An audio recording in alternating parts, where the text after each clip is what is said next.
뭐? 내 보험이라니? 닥쳐. 감히 내 앞에서 말대꾸야. 상 위에 그릇이 와르르 깨지고 남편 기호의 발길질이 영숙의 옆구리를 향해 날아왔습니다. 아, 남편의 퇴원 기념 저녁 식탁.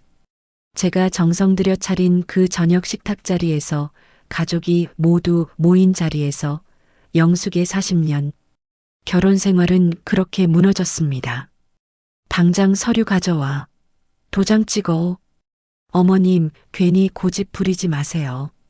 어차피 다 저희 건데요. 그 순간 아무 말도 하지 못한 아들. 그리고 거실 선반 위 조용히 깜빡이던 작은 홈캠 CCTV. 그 카메라가 모든 진실을 기록하고 있었습니다. 남편의 발길질, 며느리의 속삭임, 아들의 침묵.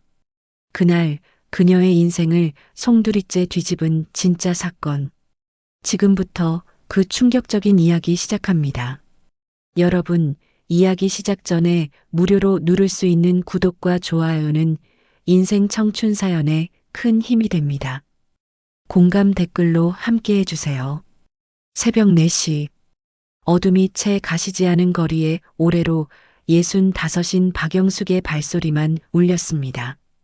손에는 남편이 좋아하는 호박죽을 담은 보온병, 가방에는 갈아입힐 속옷과 수건. 버스 안 영숙은 창밖을 바라봤습니다. 얼마 전 남편 기호가 갑자기 복통을 호소했습니다. 처음엔 소화불량인 줄 알았지만 통증이 심해져 결국 병원으로 실려갔습니다. 쓸개에 결석이 생겨 염증이 심합니다. 수술이 필요합니다. 의사의 말에 머리가 하얘졌습니다. 수술은 언제쯤 해야 하나요? 급성이라 오늘 바로 진행하셔야 합니다. 영숙은 수술실 문 앞에서 한참을 서 있었습니다. 그래도 다행이야. 심각한 건 아니니까. 수술은 무사히 끝났습니다. 영숙은 매일 새벽 첫 차를 타고 병실을 찾았습니다. 병원 5층 503호실. 문을 열자 남편 기호가 침대에 비스듬히 기대 앉아 있었습니다. 또 늦었네. 죽다 식었잖아. 미안해. 버스가 안 와서. 됐어. 그냥 먹을게. 기호는 보온병 뚜껑을 따며 인상을 찌푸렸습니다. 영숙은 아무 말 없이 침대 시트를 정리했습니다. 처음엔 달랐습니다. 수술 직후 기호는 영숙의 손을 잡으며 고마워했습니다. 미안해, 고마워. 그렇게 말했습니다. 하지만 하루 이틀 지나면서 남편의 말투가 변했습니다. 국은 왜 이렇게 싱거워? 당신 혀가 망가진 거 아니야? 병원 밥도 입맛에 맞지 않는다는 남편 말에 매일 반찬을 해다 날랐습니다. 너무 짜게 드시면 안 좋아요. 내가 먹고 싶은 대로 먹는다는데 왜 자꾸 참견이야? 영숙은 묵묵히 국그릇을 들고 복도로 나갔습니다. 40년을 함께 산 세월 동안 이런 말들이 얼마나 많았는지 이제는 셀 수도 없었습니다. 밖에서 본 기호는 달랐습니다. 67의 은퇴교사. 동네에서는 박 선생님 하며 존경받는 어른이었습니다.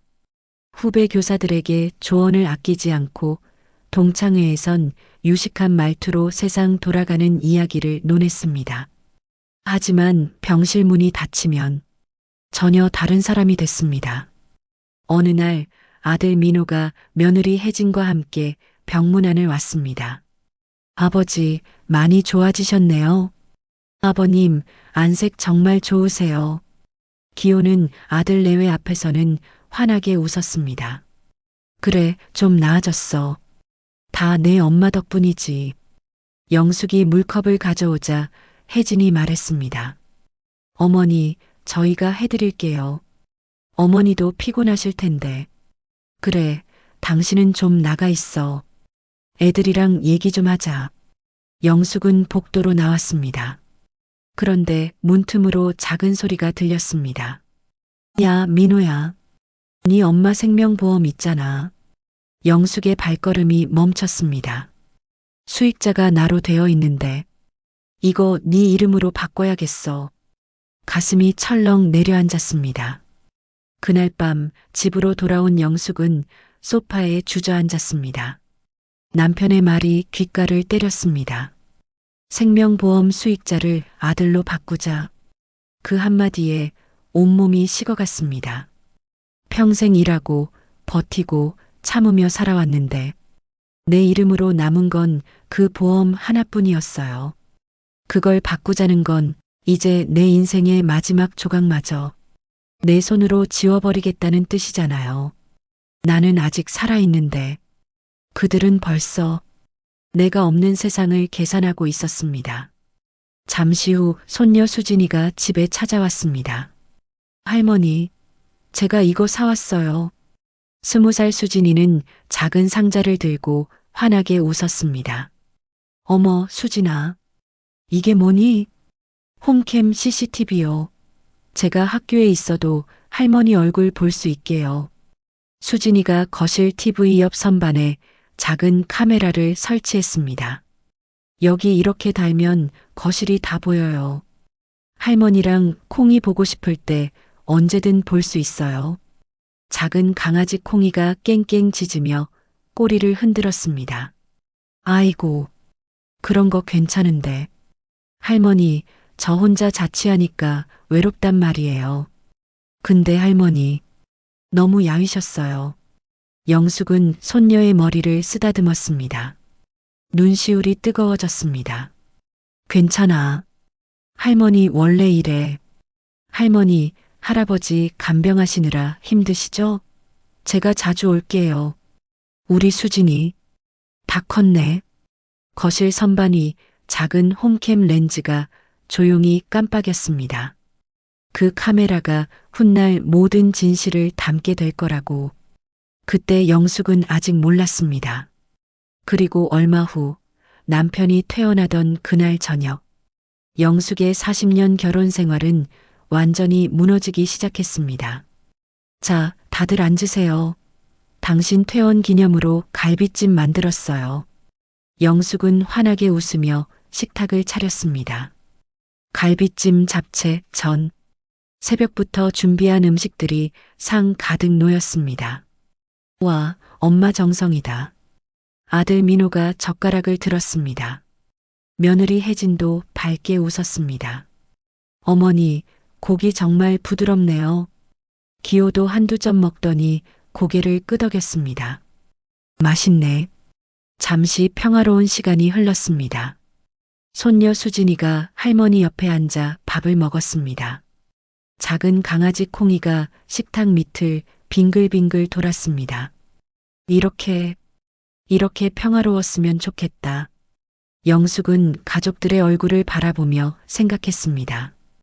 그런데 기호가 갑자기 수저를 내려놓았습니다. 그래. 다들 모였으니 이 얘기를 해야겠어. 식탁 분위기가 순식간에 얼어붙었습니다. 무슨 얘기? 영숙이 불안하게 물었습니다. 당신 생명보험 있잖아. 그 수익자, 나한테서 민호로 바꾸자. 침묵이 흘렀습니다. 갑자기 왜? 내가 수익자로 되어 있으면 내가 먼저 죽으면 상속세가 엄청나게 나온다고. 그냥 민호한테 바로 가게 하면 깔끔하잖아. 그때 혜진이 끼어들었습니다. 어머님, 아버님 말씀이 맞아요. 요즘 상속세가 얼마나 높은데요. 세금만 아끼려는 거예요. 영숙의 목소리가 떨렸습니다. 그래도 그건 내 보험인데. 기호의 목소리가 높아졌습니다. 내 보험? 그 보험료 40년간 누가 냈는데. 내가 교단에서 평생 일하며 번 돈으로 낸 보험이잖아. 당신도 알잖아요. 내가 식당에서 설거지하고 서빙해서 그 돈으로도 낸 거. 뭐, 지금 말대꾸야. 의자가 쾅 하고 넘어졌습니다. 기호가 벌떡 일어섰습니다.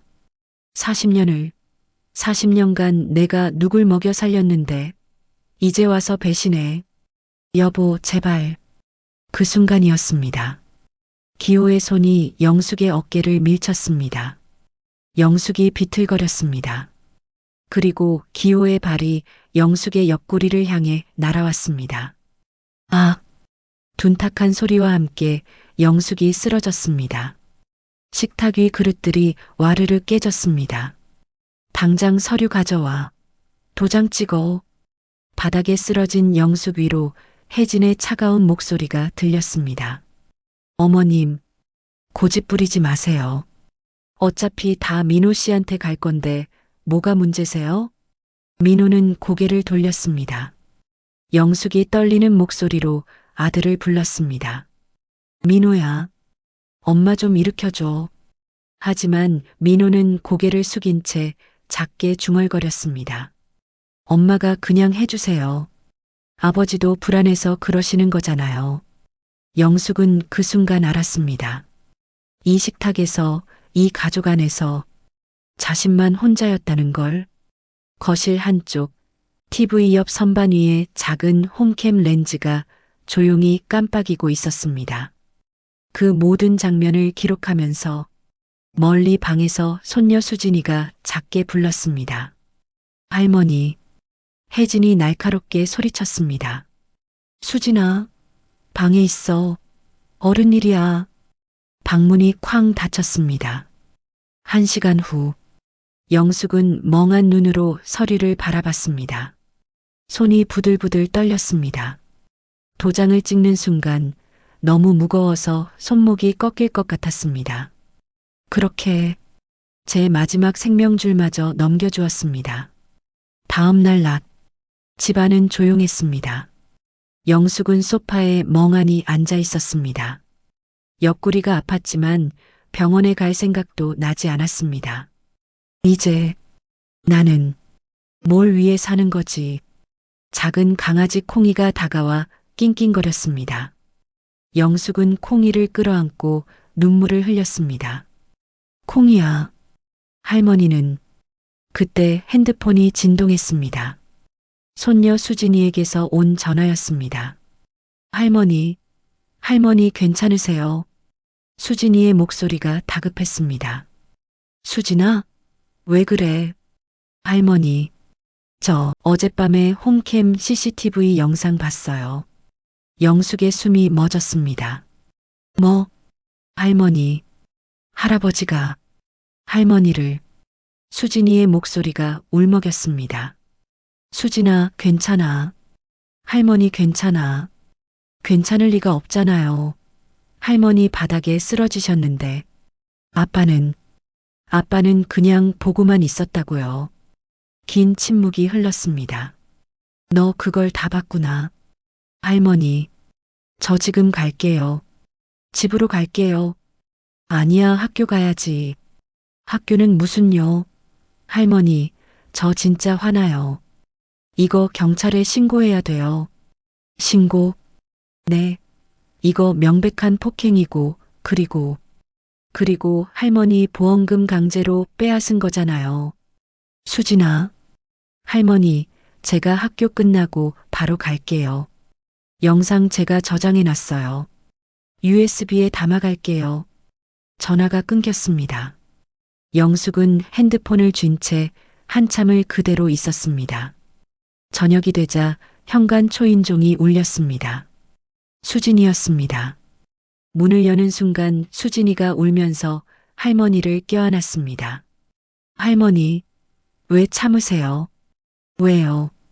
그게 가족이니까. 가족은 무슨 가족이에요? 가족이 가족한테 그래요. 수진이가 가방에서 영상자료 USB를 꺼냈습니다. 할머니, 이거요. 어젯밤 영상 다 담았어요. 영숙은 떨리는 손으로 USB를 받았습니다. 할머니 기계 다루기 어려우시니까 제가 다 정리했어요. 할아버지 소리, 엄마가 한 말, 아빠가 모른 척한 것. 다 찍혀 있어요. 이걸로 뭘 하지? 수진이가 단호하게 말했습니다. 경찰서 가요. 저 내일 학교 안 가요. 할머니 모시고 경찰서 갈 거예요. 수진아, 그럼 네 아버지는? 아빠요? 수진이의 눈에서 눈물이 흘렀습니다. 아빠는 할머니 쓰러진 거 보고도 그냥 있었어요. 그런 아빠, 전 모르겠어요. 영숙은 20살 손녀가 자신에게 용기를 주고 있다는 게 놀라웠습니다. 수진아, 할머니, 더 이상 참지 마세요. 할머니가 잘못한 게 아니에요. 할머니는 평생 열심히 사셨잖아요. 수진이의 말에 영숙의 눈에서 눈물이 흘렀습니다. 그래, 더 이상 참지 말자. 나도 당당하게 살고 싶어. 영숙이 손녀의 손을 꼭 잡았습니다. 다음 날 아침, 영숙과 수진은 함께 경찰서로 향했습니다. 진술서 작성 도와드릴게요. 편하게 말씀해 주세요. 여자 경찰관이 친절하게 말했습니다. 저는 남편한테 맞았습니다. 제 생명보험 수익자를 바꾸라고 발로 차였어요. 영숙의 목소리가 떨렸습니다. 증거가 있으신가요? 여기요. USB요. 수진이가 옆에서 USB를 내밀었습니다. 경찰관이 USB를 컴퓨터에 꽂았습니다. 영상이 재생됐습니다. 기호가 영숙을 밀치고 발로 차는 장면, 그릇이 깨지는 소리, 영숙의 비명. 경찰관의 표정이 굳어졌습니다. 어르신, 이건 명백한 가정폭력이고 강요죄에 해당합니다. 정말 고소할 수 있나요? 당연하죠. 그리고 이미 서명하신 서류도 강압에 의한 거라 무효화 가능합니다. 그럼 제 보험은 다시 되돌릴 수 있어요. 걱정 마세요. 수진이가 할머니 손을 꼭 잡았습니다. 할머니, 잘하셨어요. 영숙은 고개를 끄덕였습니다. 눈물이 흘렀지만 이번엔 다른 눈물이었습니다. 해방의 눈물이었습니다. 고소 후 경찰에서 연결해준 쉼터에서 며칠 있었어요. 그 뒤엔 시장에서 알던 언니가 방 하나 비었다고 해서 그 반지하 월세방에 잠시 지냈습니다. 고소장을 접수하고 일주일 후 전화벨이 울렸습니다. 엄마, 민호의 목소리가 떨리고 있었습니다. 민호야, 엄마, 아버지가 경찰 조사 받으셨어요. 제발 이렇게까지 하지 마세요. 영숙은 차분하게 대답했습니다. 민호야, 너는 그날 봤었지? 엄마가 바닥에 쓰러진 거. 그건 아버지도 아프셔서 예민하셨던 거잖아요. 엄마, 아버지 병도 아직 완전히 나은 게 아니에요. 민호야. 영숙의 목소리는 조용했지만 단호했습니다. 그건 병 때문이 아니라 사람이 그렇게 한 거야. 내 아버지가 화나면 엄마는 맞아도 되는 거니? 전화 너머로 긴 침묵이 흘렀습니다. 엄마, 저도 어쩔 수 없었어요. 어쩔 수 없었다. 민호야, 그 말로 다 되는 거니? 엄마, 제발. 민호의 목소리가 울먹였습니다. 미안하다, 민호야. 하지만 엄마는 더 이상 내 목숨값을 빼앗기지 않을 거야. 전화를 끊었습니다. 가장 힘든 건 아들을 포기하는 일이었습니다. 이윽고 시간이 흘러 최종 판결 날이었습니다. 법정은 조용했지만 공기가 팽팽했습니다. 영숙은 떨리는 손을 꼭 쥐고 판사석을 바라봤습니다. 모두 일어나 주십시오. 판사가 입장했습니다. 제102호 법정, 피고인 최기호 폭행 및 강요 사건, 선고를 시작하겠습니다. 검사가 먼저 일어났습니다. 재판장님, 이 사건은 단순히 보험 수익자 변경을 둘러싼 다툼이 아닙니다. 검사가 서류를 펼쳤습니다. 피해자는 40년간 피고인의 언어폭력과 통제를 견뎌왔습니다. 친구를 만나는 것도 허락을 받아야 했고 자신의 돈을 쓰는 것조차 간섭받았습니다. 이번 사건은 그 폭력의 정점입니다. 피해자가 자신의 의견을 처음으로 분명히 말했을 때 피고인은 폭력으로 답했습니다. 방청석이 조용해졌습니다. 검사가 증거 재파로를 제출했습니다. 재판장님, 피해자 댁 거실에 설치된 홈캠 영상입니다. 법정 모니터에 영상이 재생됐습니다. 식탁에 앉은 가족들, 그리고 기호의 고함. 내가 교단에서 평생 일하며 번 돈으로 낸 보험이잖아. 어깨를 밀치는 소리, 발로 차는 소리, 쓰러지는 신음. 어머님, 고집 부리지 마세요. 어차피 다 민호 씨한테 갈 건데. 혜진의 냉정한 목소리가 법정에 울려 퍼졌습니다. 기호의 변호사가 일어났습니다. 재판장님, 영상은 조작 가능성이. 조작이라고요? 검사가 서류를 내밀었습니다. 국립과학수사연구원 감정 결과입니다. 원본이며 조작 흔적 없음으로 확인됐습니다. 판사가 화면을 바라보다 물었습니다. 이 카메라는 누가 설치했습니까? 피해자의 손녀입니다. 할머니와 강아지를 보고 싶어서 설치했다고 합니다. 판사는 고개를 끄덕였습니다. 손녀의 작은 카메라 하나가 40년의 침묵을 깼군요. 판사가 영숙을 바라봤습니다. 피해자, 증인석으로 나와주시겠습니까? 영숙이 천천히 증인석으로 걸어갔습니다. 증인, 결혼 생활 40년 동안 어떠셨습니까? 영숙은 깊게 숨을 들이마셨습니다. 처음엔 사랑했습니다. 하지만 시간이 지나면서 영숙의 목소리가 떨렸습니다.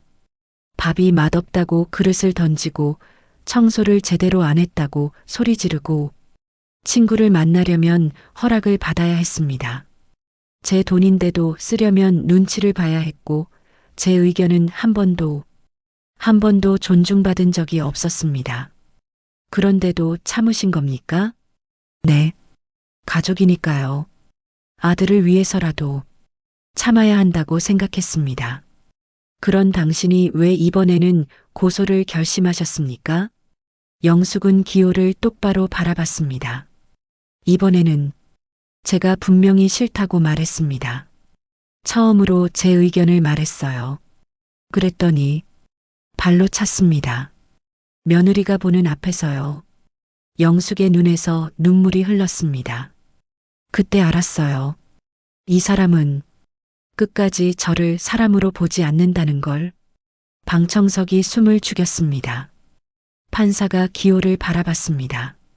피고인, 증인의 진술에 반박할 내용이 있습니까? 재판장님, 저도 화가 나서. 그리고 제가 번 돈으로. 당신이 번 돈이라고요? 판사의 목소리가 날카로워졌습니다. 40년간 피해자가 집안일을 하고 당신을 뒷바라지한 것은 노동이 아닙니까? 그건 피고인. 판사가 판결문을 펼쳤습니다.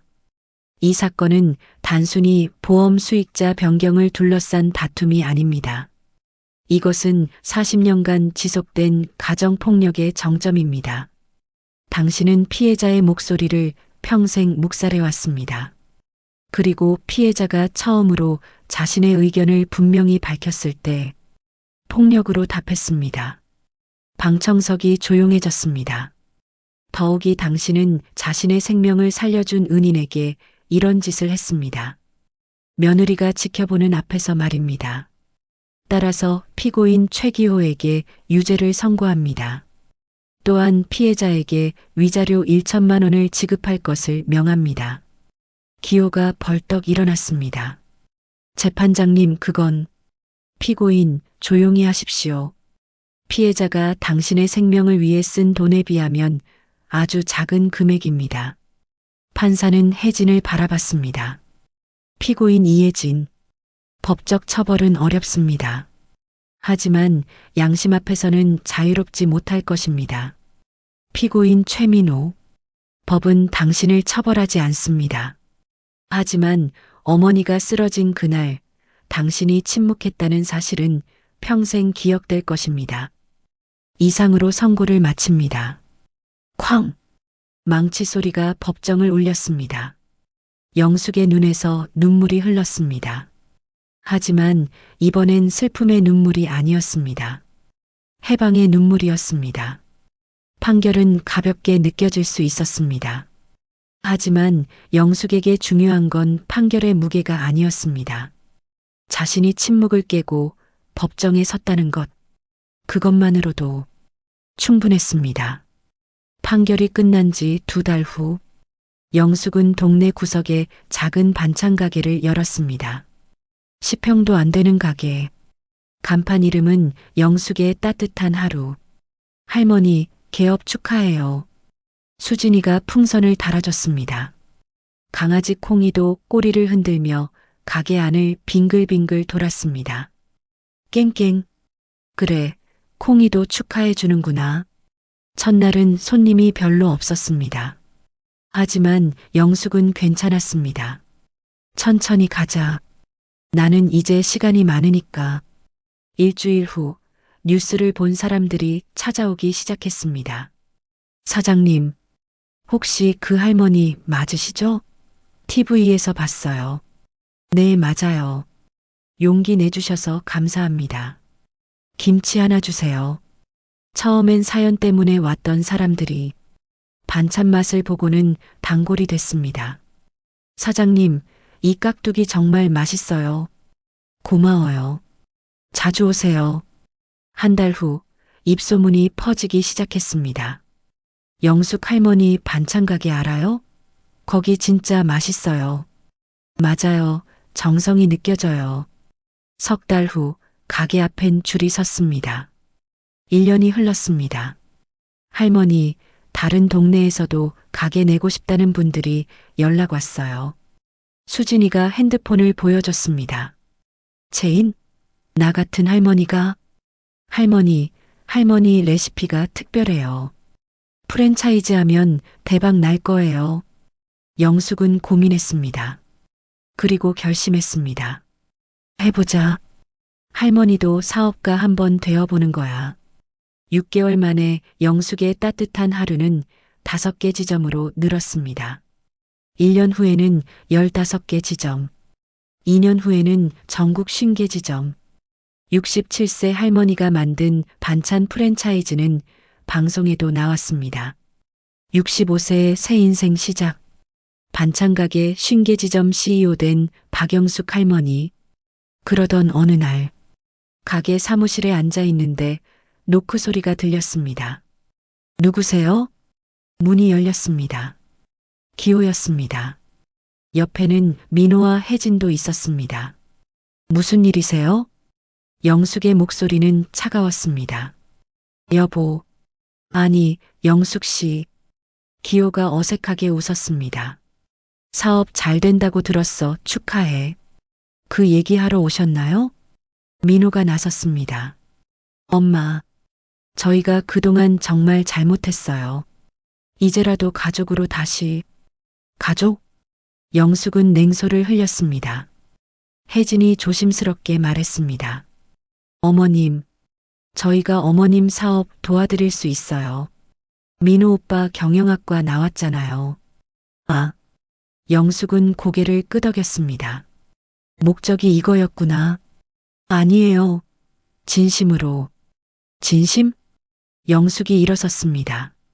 내가 바닥에 쓰러졌을 때 진심은 어디 있었어? 세 사람은 말이 없었습니다. 그때 당신들은 나를 짓밟았어요. 내 보험금만 노렸지. 그런데 이제 와서 가족? 사업 돕겠다고? 영숙의 목소리가 높아졌습니다. 죄송합니다만 저는 이미 제 길을 찾았어요. 당신들 없이도 잘 살고 있고요. 엄마, 그래도 그만 가세요. 다시는 찾아오지 마세요. 영숙이 문을 열어줬습니다. 기호가 마지막으로 말했습니다. 영숙 씨, 위자료라도 좀 깎아줄 수. 아직도 돈 얘기예요? 영숙은 어이없어 웃었습니다. 나가세요. 보안 부르기 전에. 세 사람은 할 말을 잃고 나갔습니다. 문이 닫혔습니다.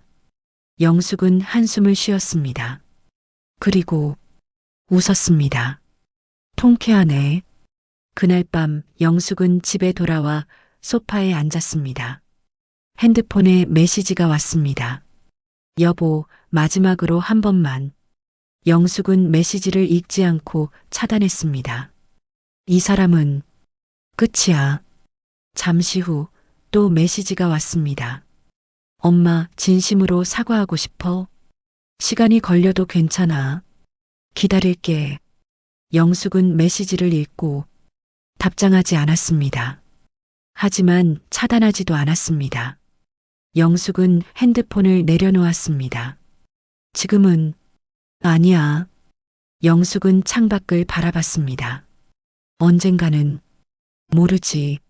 하지만 지금은 아니야. 용서는 아니었습니다. 하지만 완전히 문을 닫은 것도 아니었습니다. 그저 시간이 필요했습니다. 아들은 여전히 영숙의 아들이었으니까요. 천천히, 아주 천천히 생각해보자. 저녁이 됐습니다. 수진이가 저녁을 들고 들어왔습니다. 할머니, 아빠한테서 연락 왔어요? 응, 왔어. 뭐라고 하셨어요? 아직 답 안 했어. 시간이 필요해. 수진이가 할머니 손을 잡았습니다. 할머니, 천천히 하세요. 할머니가 결정하는 거예요. 고마워, 수진아. 영숙은 핸드폰을 내려놓고 TV를 켰습니다. 저녁 뉴스에 영숙의 인터뷰가 나오고 있었습니다. 65세에 시작해도 늦지 않습니다. 중요한 건 용기예요. 저처럼 힘든 분들, 참지 마세요. 당신도 할 수 있어요. 영숙은 화면 속 자신을 바라보며 웃었습니다. 정말 내가 저렇게 당당해졌네. 콩이가 영숙 무릎에 올라왔습니다. 콩아, 우리 대박 났다. 깽깽. 영숙은 콩이를 쓰다듬으며 창밖을 바라봤습니다. 달빛이 밝았습니다. 5년 후 영숙의 따뜻한 하루는 전국 150개 지점을 돌파했습니다. 72세가 된 영숙은 여전히 1호점에서 손님들을 맞이했습니다. 사장님, TV 보고 왔어요. 고마워요. 많이 드릴게요. 어느 날 한 60대 할머니가 찾아왔습니다. 사장님, 5년 전에 법원에서 뵀어요. 그때 용기 얻었다고 말씀드렸던. 아, 기억나요. 저도 이혼했어요. 그리고 지금 카페예요. 작은 카페지만요. 할머니의 눈에서 눈물이 흘렀습니다. 사장님 덕분에 제 인생 다시 찾았어요. 영숙은 할머니의 손을 꼭 잡았습니다. 잘하셨어요. 정말 잘하셨어요. 그날 저녁 수진이와 저녁을 먹으며 영숙이 말했습니다. 수진아, 할머니 이제 만족해. 왜요? 내 인생 되찾았고 사업도 잘 되고 너랑 콩이도 있고. 영숙이 웃었습니다. 65살에 시작한 인생이 이렇게 행복할 줄 몰랐어. 할머니, 사랑해요. 나도 사랑해, 수진아. 강아지 콩이가 두 사람 사이를 빙글빙글 돌았습니다. 창밖으로 별이 반짝였습니다. 영숙은 생각했습니다. 작은 홈캠 하나가 내 인생을 완전히 바꿨어. 그리고 나는 다시 태어났어. 영숙의 따뜻한 하루. 그 간판이 달빛을 받아 반짝였습니다. 65세에 시작한 영숙의 진짜 인생은 지금도 계속되고 있었습니다.